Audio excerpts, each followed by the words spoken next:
shape, layers, movement, texture. Long ago, the four elements lived in harmony, but everything changed when Avatar Aang grew out his hair. I have hair?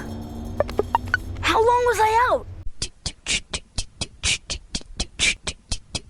Hello everyone, and welcome back to my channel. My name's Asher, and this is the second part of a tutorial series about how to draw, focusing on characters, at least for now. The last video I made was on drawing heads and faces, link in the description. Even though the video is kind of rough, I'm still learning how to do this.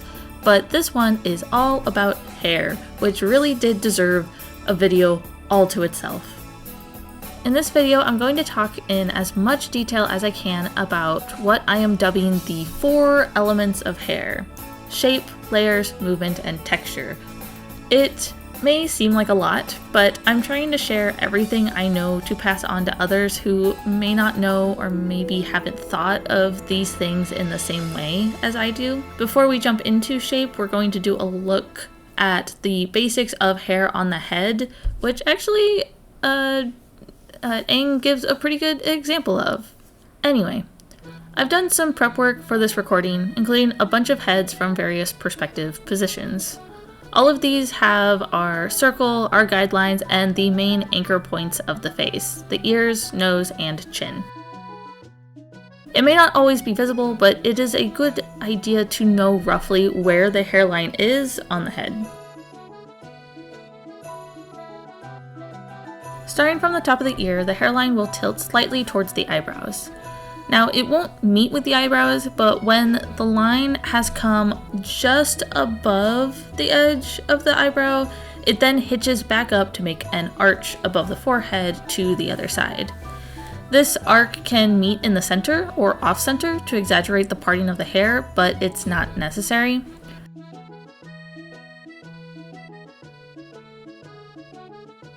The curve inward from the ear is also not necessary. You can do a simple arc across from ear to ear, but it is a little more accurate to most people's hairlines to have that tilt inward.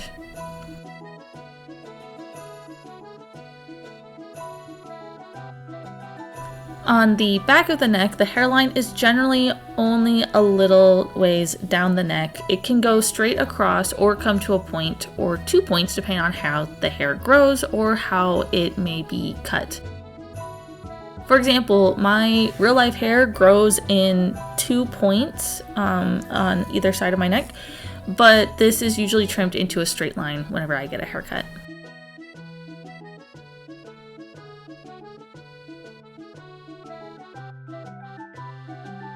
Even if a character you're drawing has long hair covering all of this up, it's helpful to know where on the head all of those locks are coming from. And if the character has no hair, this hairline can serve as a border for where facial features can be placed. Unless it's an artistic style choice, no brows above the hairline.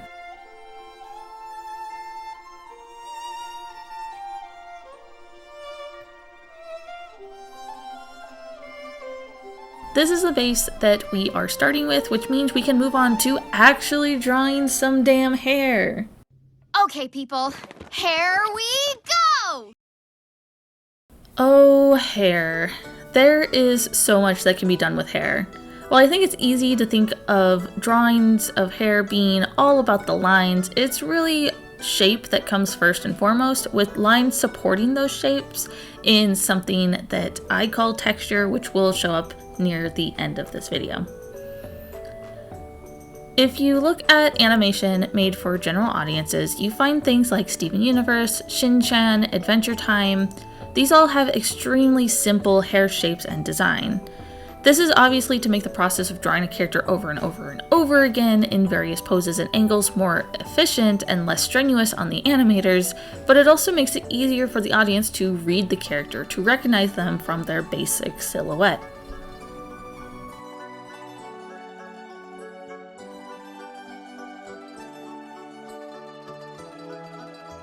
Take one step towards slightly more complex and you have slightly more complicated shapes, such as the characters from the Berrybrook Middle School graphic novels, Studio Ghibli characters, and actually a lot of shonen stuff like Naruto sits in this category of primarily using the outline of the shape to create the hair and maybe adding a few lines for texture.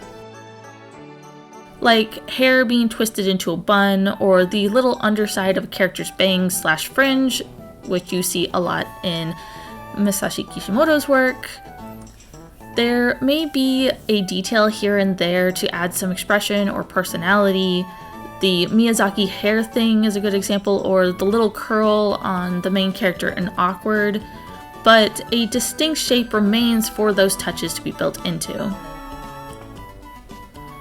When it comes to fun, exciting shapes for hair designs, some of the best can be found in the Pokemon universe. They have such loud, creative hair designs which have remained fairly straightforward over the years, although it's definitely rounder overall compared to 20 years ago, now that it's aimed at everyone and not just boys, which was why so many characters had spiky hair early in the franchise, because spiky equals cool, apparently. Next. For this part, we're going to be thinking about layers. When I say layers in this context, I'm not talking about layering your hair, but instead about the position of parts of hair within a drawing. The thing about drawings is that everything is shorthand for communicating what you are trying to depict on the page, such as a person or a tree or dimensionality. All of these things do not exist in a drawing, they are only implied. For further understanding of this kind of shorthand and implications, I would highly recommend Understanding Comics by Scott McCloud. Now, dimensionality in this context is referring to how many dimensions an art piece has, physically speaking. For example, a sculpture or ceramic is three-dimensional, just like real-life humans are. We take up space through height, length, and width.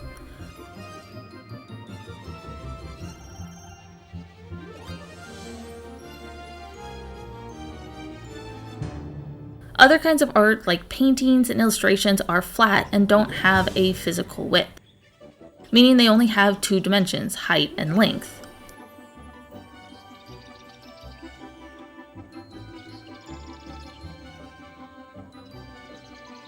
However, it does not mean that width cannot be implied through shorthand. Like, this box is flat, it's only 2D, but I can imply with adding a few lines based on real-life perspective. It implies the third dimension through that visual shorthand.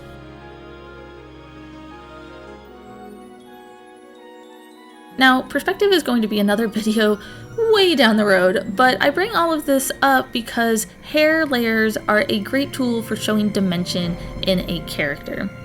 There's usually three main parts: the front, usually the forehead area, the midground, and then the back. The midground generally includes the area around the ears, and each of these sections can intersect with one another in interesting ways.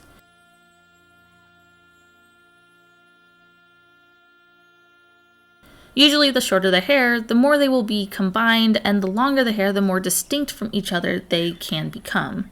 At least when hair is loose. When up, all three can be pulled together.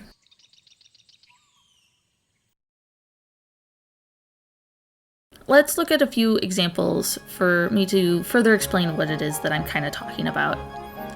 First of all, in Unfamiliar by Haley Newsome, who is also called Lavender Town and has a very popular art YouTube channel on here, the main character, Planchette, has bangs, side covers over the ears, and is fairly uniform with the back. The sides and the ear and the back kind of blend into one another. Then there's Babs, who has bangs, locks in front of the ears, and the ponytail. I would actually consider the locks in front of the ears to be part of kind of that front area, and then the roundness of her head for where all of her hair is pulled back into the ponytail to be kind of that midground in this example. But when her hair is down, the midground includes the locks on either side of her ears, and the rest of her hair waterfalls down her back. This, to me, would be the back. And this is also what I mean by hair being able to imply dimensionality, with her having locks appearing in front, to the side of, and behind her face. The detail of some of her hair falling in front of her shoulders also adds to this. Jumping over to the first manga I ever bought, and that is why this series ends up coming up here and there.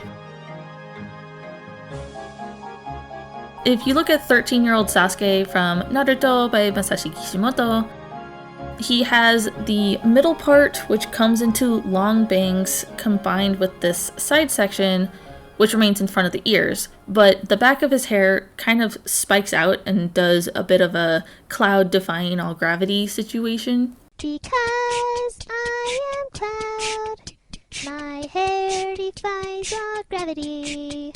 Fun fact, the little sound in my intro bit is from the Cloud song. Admittedly, in the anime, you can definitely see the distinguishing parts of his hair a lot better, because in the manga it's just straight black, but it works because we stan aggressive use of beta.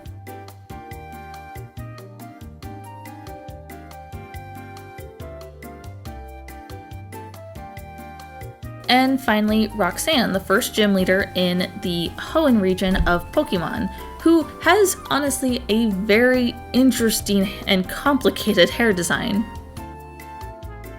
She has her hair pulled back into a tight bow, and it comes out into 2 locks behind her, but she also has these little kind of bear ear shapes on top of her head, which I think are supposed to kind of reflect boulders because she is a rock trainer, but that is neither here nor there.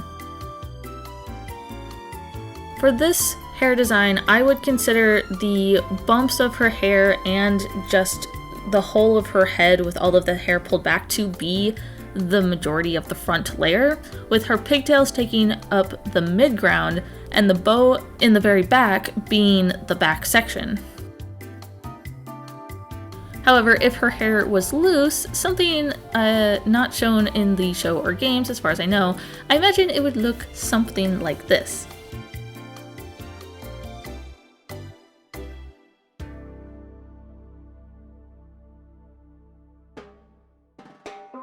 If you are making characters that don't want to appear stiff or be statues, then adding some movement to the hair alone can make it way more dynamic.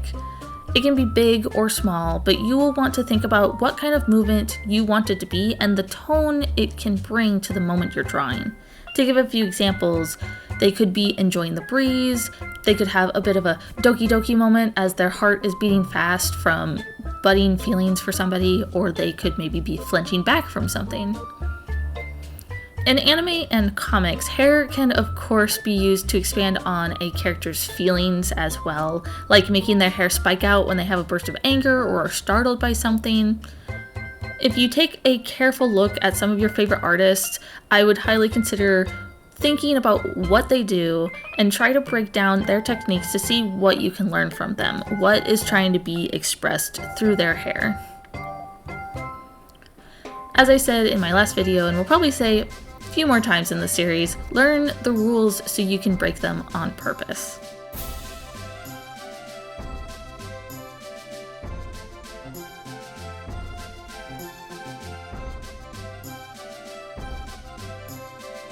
Because hair is inanimate, it only ever moves as a reaction, whether that be reacting to the person it's attached to, turning their head, or to the wind blowing past, or maybe to another person or thing touching it, such as getting caught in a tree branch.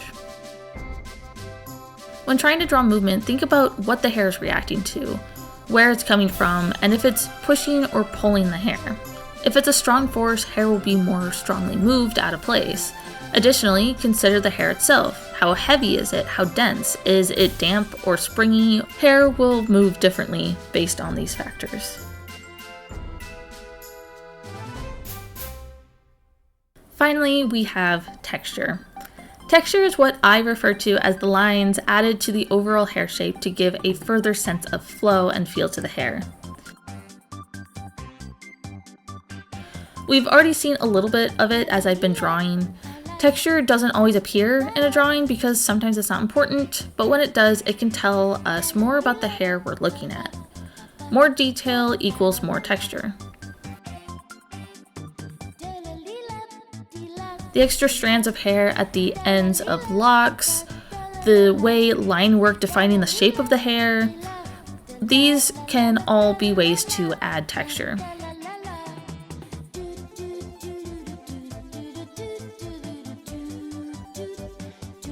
It can also show us which direction the hair is going, such as coming together into a ponytail or braid,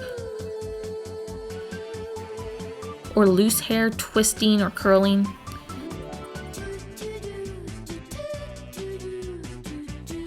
Empty space or creating breaks in the hair can be another way to add interesting details into your design. Let's look at the cover for Sailor Moon as an example and see how texture is used. In this illustration, there's texture added to show the fluffiness of her bangs, the middle part of her hair, the hair being pulled into the buns, those buns twisting, and finally into the long strands of her pigtails, with lines coming out from the buns as well as curves where the hair is bending. Some artists like to use a lot of lines for texture like Arina Tanemura, and some use less, like Princess of Manga Rumiko Takahashi. There's also lots of middle ground variety, like Aidaro, Nagabe, Karumori,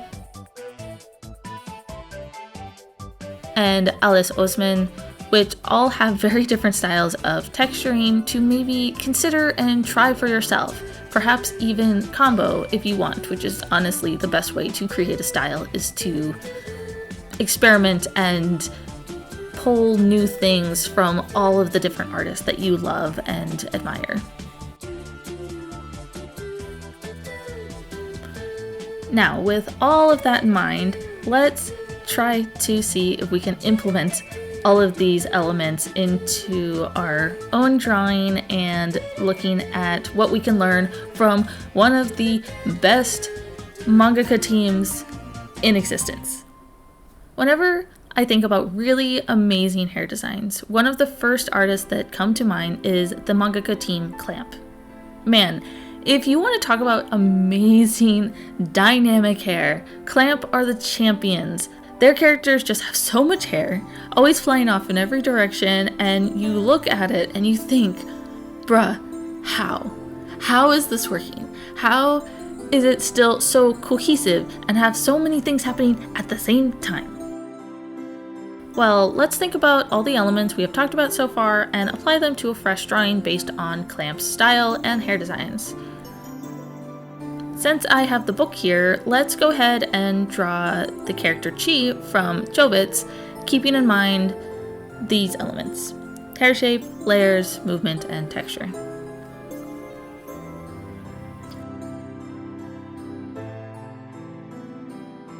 As we do this, do keep something in mind. There are different benefits to the level of complexity for drawing hair. The more elements you add, the longer it will take, the more brain power it will consume, especially at first when you're still learning and haven't built up that muscle memory yet. And something to remember about Clamp is that they are a team of 4 very talented, experienced women. They are able to split the work of creating a manga among each other, versus many other mangaka and comic creators and illustrators who are trying to do every aspect of an art piece on their own. This is not to dismiss their work or say it's not an achievable standard, but more to say that they have a distinct advantage by being a team.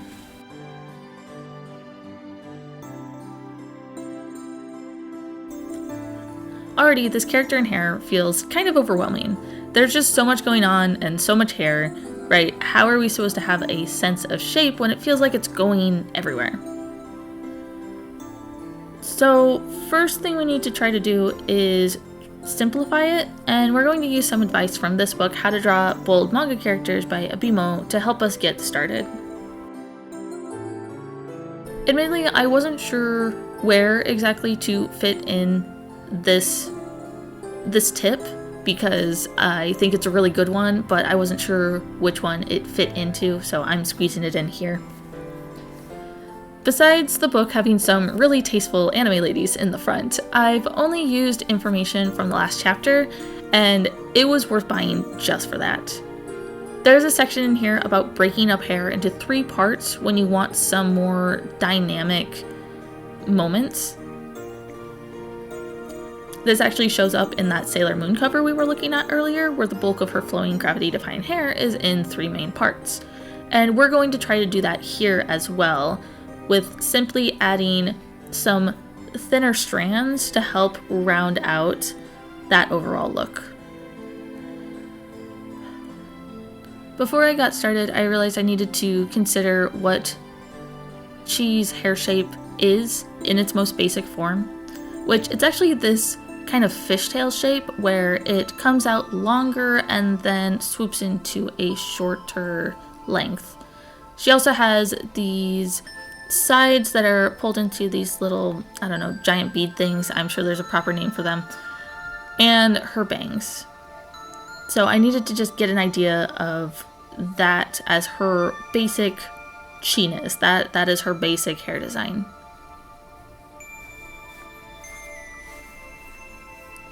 After I did that, I needed to think about what I wanted to do for movement. I knew I wanted to keep it simple so that there wouldn't be too much focus on her body or her face, but a lot of focus on the hair, because that's what I wanted to think about, was how her hair is moving.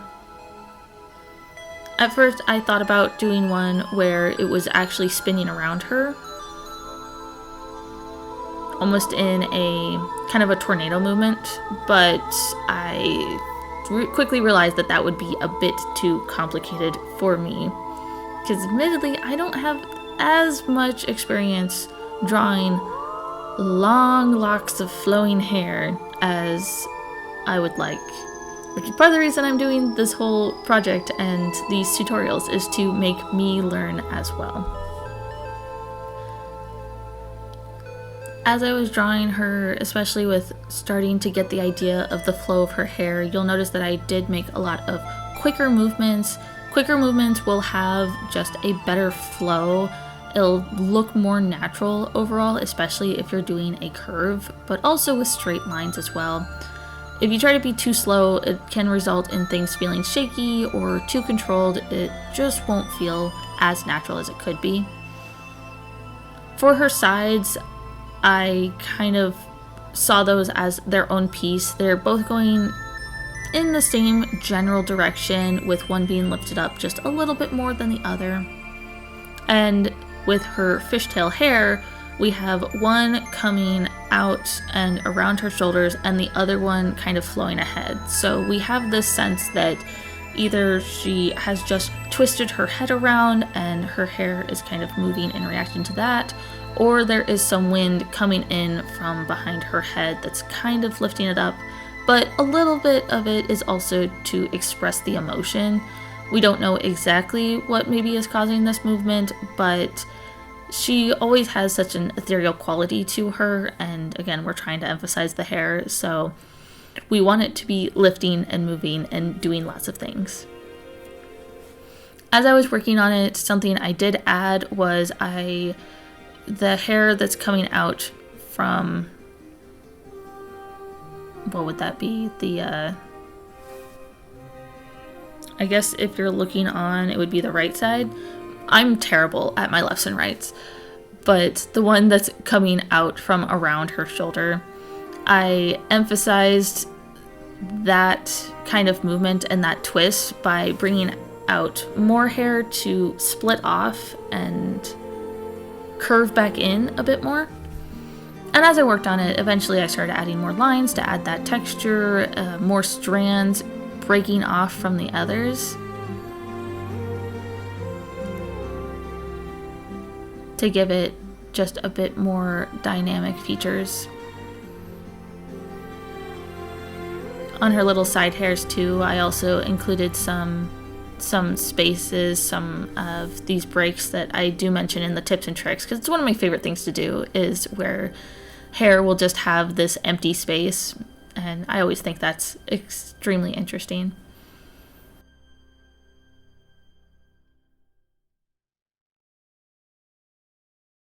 Alright, final tips and wrap up.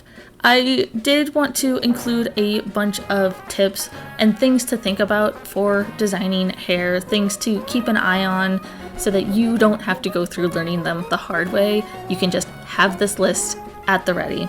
There is more than I thought there would be, but I didn't know how to fit them into the flow of the rest of the video, so they're just gonna go here. First of all, some common relationships between hair and characters. These are common correlations, but they are not required. You just see them pop up a lot. Spiky hair equals high energy, cool, boyish, masculine. This is why the protagonists of most big shonen series have spiky hair, like Naruto, Bleach, Hunter x Hunter, Dragon Ball. Wavy hair has a softer, gentler quality to it. This makes a character like Deku from My Hero Academia kind of interesting, especially as a shonen protagonist, because he has the spikiness of shonen hair with the ends of his hair, but it's also wavy and has that softer quality to it, reflecting his more quiet, nerdier personality.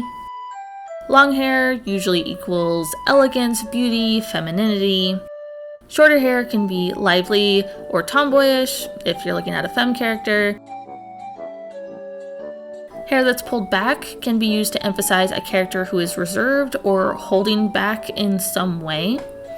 A great example of this and of storytelling alongside it is actually Elsa from the Frozen series, who starts with her hair pinned up tight, reflecting how much she is holding back, how much she is keeping things in and isolating herself. But then in the Let It Go song, she literally lets her hair go, reflecting how she is breaking through that barrier that she's had up for so long. And then in the second movie, when she gains full acceptance of herself and is no longer holding back in any fashion, she is completely free, her hair is also completely unbound. It is simple but effective storytelling through hair. But having it up can also be practical, like keeping it out of the way while studying, or maybe if you're a sporty character, you need it up when you're running around. Undercuts or shaved heads is often correlated to punk, alternative, a troublemaker, or someone outside of the status quo. In the West, undercuts are pretty popular among trans and queer people. I myself am one sporting an undercut, although it really needs cleaned up. I need a haircut. Pigtails is usually equated to cute, innocent, childlike, or girly. But remember, none of these are rules. They're simply common correlations that have been built up over decades of use and can be completely ignored or even twisted on its head, perhaps using a design on a character whose personality is the opposite of the correlation. I forget her name, but there's this really bitchy pink character in Iruma-kun who actually fits this really well. Another thing that specifically shows up in anime and manga is the ahoge, or the anime cowlick. It's also called foolish hair, although I often think of it as genki hair, which I don't know where I heard that, but I heard that once and it stuck in my brain, because it's often used to show that a character is full of energy. Here's a little bit from Manga Iconography, which is a really good book, especially if you're interested in manga in any way. And one of my favorite characters who has the ahoge is Ahiro, or Duck, from Princess Tutu, whose braid design is also super cute and interesting, being just a curved line with these kind of dino ridges along it. It's super charming and memorable, and I love it. It's one of my favorite anime. Anyway, also, depending on art style or preferences, hair strands don't always have to close off or connect. Leaving open space can work just as well. See it in a lot of artists' work. And finally, with all of this, there's also accessories and other unique touches that you can include in a hair/character design. You have hats, headbands, crowns, bows, hair clips, beads, jewelry, the weird orbs on Sailor Moon's buns, scarves or hijabs, flowers or leaves, just on and on and on. There can be scars where hair can no longer grow, fades, patterns in the fades, asymmetrical cuts, horns or animal ears, beards, which I did not talk about at all, but those can be their own thing. Also, none of these things are gendered.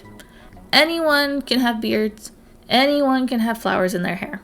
Just depends on what you want for the character. And that is the end of this tutorial. As far as I know, that is almost everything I know about drawing hair. The only other advice I can give is the same advice that will show up in all of mine and any artist videos worth their paper, which is to look at things, learn from them, and practice. The more you draw, the more you will learn what works for you and what doesn't, and the more you will build up your skills to the point that you can do everything I just talked about in this video without thinking about it nearly this much. I really tried to break down everything I know, which meant thinking hard about these habits that I have and I didn't even realize I was doing before making this video. So just from that perspective, this was worth doing for my own sake. To anyone who made it to the end, thank you for watching. I hope there was at least one thing in this that was helpful to you. If you have any questions or any other tips that you know of in your own art practice, make sure to leave it in the comment. I would love to hear about it. I would love to learn what works for you guys and maybe implement it myself. The next tutorial video will be about shoulders, which is actually one of my favorite things to draw, so I'm really excited about that. And probably arms, because I don't know if shoulders on their own can fill up an entire video. We will see. However, it's not going to be my next post, it'll be after that because we are getting to the end of the semester and I wanted to show what I had learned and the things I've made in my Making Comics 1 class. So that will be the next video, and that'll be out in about 2 weeks. Not about, in exactly 2 weeks. Like and subscribe if you wish. I hope you have a wonderful day, week, whatever, and I'll see you next time. Bye!